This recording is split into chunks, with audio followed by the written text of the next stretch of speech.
Could a child's melody really tame a beast bred for violence? That was the question on everyone's lips the moment the spotlight hit Harrison Montague, America's seventh richest man, as he strode onto the stage of his sprawling Montview estate. The late summer air shimmered with anticipation. 200 of Atlanta's wealthiest socialites clustered under canvas tents, champagne flutes in hand, eager for Montague's annual philanthropic spectacle. But tonight's entertainment would be unlike any before. As the last note of the string quartet fizzled into the humid night, Harrison cleared his throat behind a gilded podium. Tall, silver-haired, and impeccably dressed in midnight blue tuxedo, he surveyed the crowd with a practiced smirk. "Ladies and gentlemen," he began, voice carrying over the marble terrace, "for years I've welcomed the best dog trainers in the world. None have succeeded. Tonight I wager $1 million.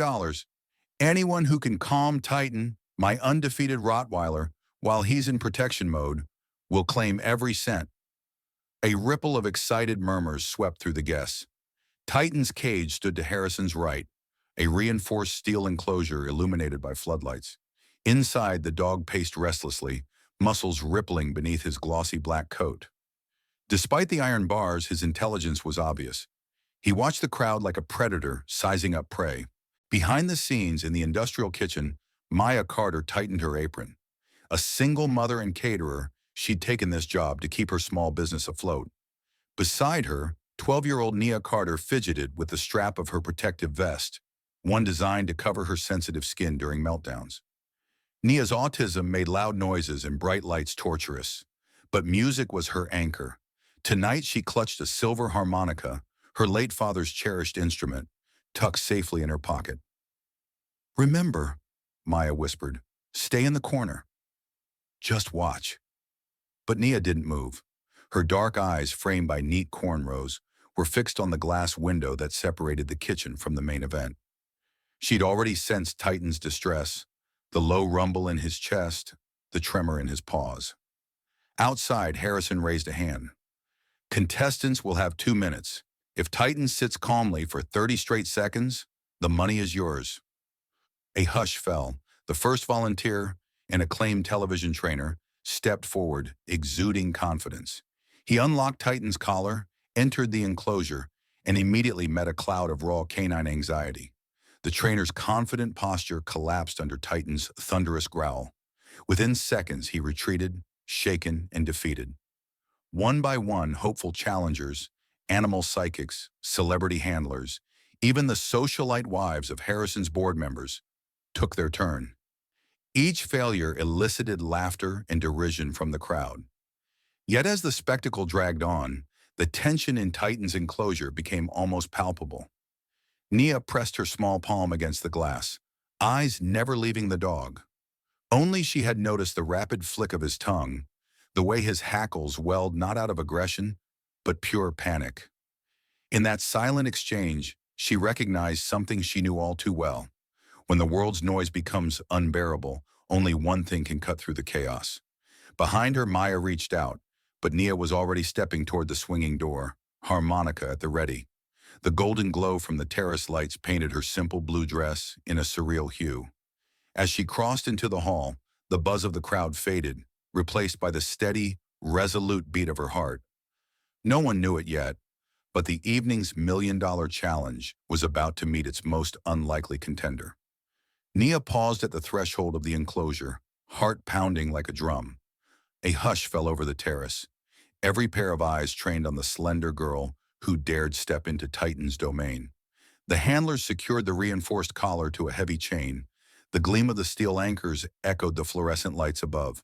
For 2 agonizing seconds, Titan stiffened, muscles coiled. Then, as Nia drew the harmonica from her pocket, a collective gasp rippled through the audience. This was no child's toy.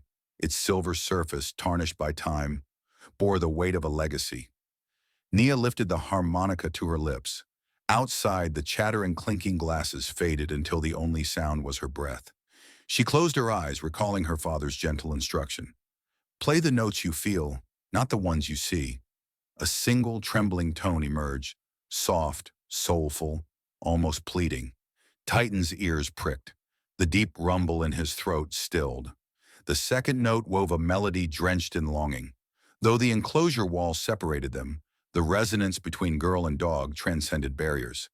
Guests leaned forward, breath caught. Harrison's confident smirk cracked as he checked his stopwatch. 30 seconds remained for a successful calm. Titan's fearless glare softened, replaced by a keen curiosity. He sat on his haunches, a gesture no professional trainer had ever elicited. Pressing on, Nia flowed into a gentle blues progression, each note confident yet compassionate. The harmonica's voice filled the night air, weaving around the marble columns and drifting across the manicured lawns. Titan's tail began an imperceptible sway. The rigid tension in his body dissolved like mist.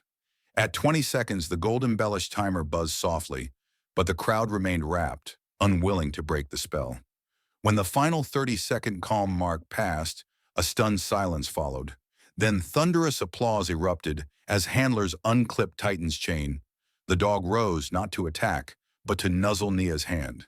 Nia lowered the harmonica, tears glistening in her eyes as she touched Titan's broad muzzle. In that moment, the boundary between challenger and champion melted away. Harrison Montague, whose empire thrived on spectacle, stood rigid with disbelief. His million-dollar bet lay unclaimed, his carefully staged show upended by a 12-year-old girl's heartfelt song. On the terrace, murmurs cascaded into cheers. Patrons rushed forward, but Maya Carter stepped through the throng, arms wide, to embrace her daughter. "You were magnificent," she whispered, voice trembling with pride. Titan pressed his weight against Nia's side. Silent guardian turned devoted friend. Harrison cleared his throat, flanked by board members exchanging nervous glances. His voice, once booming with arrogance, faltered. I suppose the prize is yours," he stammered, gesturing toward the briefcase overflowing with crisp bills. But Nia shook her head, harmonica tucked against her chest. "I don't want your money," she said softly, yet every word carried unwavering strength. "I just wanted Titan to know he's not alone." A hush fell again as the crowd absorbed her words. Harrison's face blurred between outrage and admiration. No longer could he control the narrative with wealth or influence. Tonight, a little girl with autism reminded everyone that true power lies in empathy, not dominance.